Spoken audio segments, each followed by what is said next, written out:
நேற்று ஷார்ட்ஸில் மீனோட ரேட் கேட்டிருந்தேன், அவங்களுக்கு வந்து கிஃப்ட்னு சொல்லியிருந்தேன். யாருமே கரெக்டாக சொல்லலை.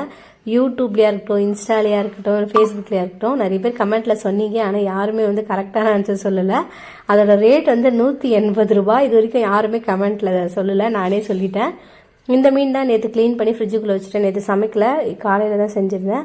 காலையில் பசங்களுக்கு வந்து லஞ்ச் பாக்ஸ்க்கு வந்து தக்காளி சாதமும் உருளைக்கிழங்கு வறுவலும் ரெடி பண்ணி கொடுத்துட்டு மீன் குழம்பு வச்சாச்சு. அவ்வளோதான் இன்றைக்கி வந்து லஞ்ச் பாக்ஸ். நிறைய பேர் வந்து 200 அப்புறம் 400 1000லாம் கூட சொல்லியிருந்தீங்க.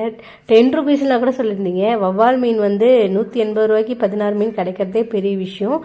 அது வந்து அவங்களோட சொந்த போட்டுன்றதுனால கொடுத்துட்டு போயிட்டாங்க. நல்லா டேஸ்ட்டாக இருக்கும் அந்த மீன்.